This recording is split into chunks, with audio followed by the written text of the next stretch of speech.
തിരുവനന്തപുരത്ത് ED റെയ്ഡിനിടെ പ്രവർത്തകർ തകർത്ത കാറിന്റെ ഉടമയോട് വാക്കുപാലിക്കാതെ CPIM. പ്രവർത്തകർ തകർത്ത കാർ പാർട്ടി ചെലവിൽ നന്നാക്കാമെന്നായിരുന്നു വാഗ്ദാനം. വാക്ക് പറഞ്ഞു മടങ്ങിയതിനു ശേഷം CPIM നേതാക്കളൊന്നും തന്നെ ബന്ധപ്പെട്ടിട്ടില്ലെന്ന് വാഹന ഉടമ ശ്യാംരാജ് ബിഗ് ടിവിയോട് പറഞ്ഞു.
നിങ്ങളുടെ കൊടി പിടിച്ചവനാണ്, വാക്കു പാലിക്കണം.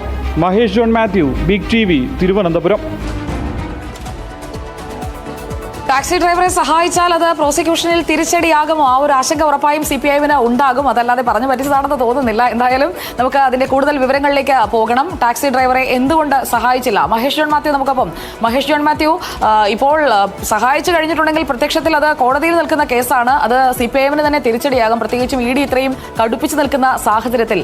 അപ്പോൾ മറ്റു വഴികളിൽ ഏതെങ്കിലും സഹായം എത്തിയിട്ടുണ്ടോ ഇന്നലെ എന്നതുകൂടി പരിശോധിക്കണം.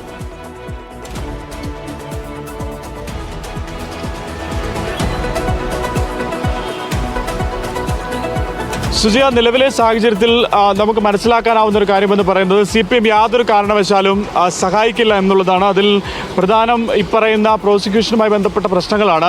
കേസ് നിലനിൽക്കുന്നതിനാൽ ഇദ്ദേഹം ED കേസിലെ ഒരു സാക്ഷി കൂടിയാണ്. അതുകൊണ്ട് യാതൊരു കാരണവശാലും ഏതെങ്കിലും വിധത്തിൽ സഹായിച്ചാൽ അത് കൂടുതൽ പ്രശ്നങ്ങളിലേക്ക് കടക്കും എന്നുള്ള ഒരു തീരുമാനമാണ് CPIM-ന്റെ ഭാഗത്തുള്ളത്. അന്ന് ഈ പ്രശ്നം നടക്കുമ്പോൾ ഇദ്ദേഹത്തെ സഹായിക്കാമെന്ന് ED വാഗ്ദാനം ചെയ്തതാണ്. പക്ഷേ ആ ഘട്ടത്തിലാണ് CPIM തങ്ങളുടെ പാർട്ടി പ്രതിനിധി കൂടി ആയതുകൊണ്ട് തങ്ങൾ സഹായിക്കാമെന്ന് ചൂണ്ടിക്കാണിച്ച് രംഗത്ത് വന്നത്. തുടർന്ന് CPIM-ന്റെ തിരുവനന്തപുരം ജില്ലാ കമ്മിറ്റി ഓഫീസിലേക്ക് വിളിച്ചു വരുത്തുകയും അവിടെ വെച്ചാണ് ഞങ്ങൾ സഹായിച്ചു കൊള്ളാം എന്നുള്ള ഒരു ഉറപ്പ് നൽകുന്നത്. അന്ന് ആക്ടിംഗ് സെക്രട്ടറി ആയിട്ടുള്ള A. റഹീം അടക്കമുള്ള ആളുകൾ ഈ വാഗ്ദാനം നൽകിയിരുന്നു.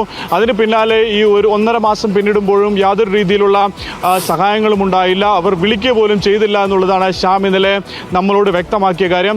എന്തായാലും നിലവിലെ ഒരു സാഹചര്യത്തിൽ ഇയാൾക്ക് ഈ വാഹനം പുറത്തിറക്കാൻ കഴിയാത്തൊരു സാഹചര്യമാണ്. CPIM-ന്റെ വാക്കുപാലിച്ച് നന്നാക്കാൻ വേണ്ടി നൽകിയിരുന്നു. 1,85,000 രൂപ നിലവിൽ ആവശ്യമുണ്ട് ഈ വാഹനം ഷോറൂമിൽ നിന്ന് പുറത്തിറക്കണമെങ്കിൽ.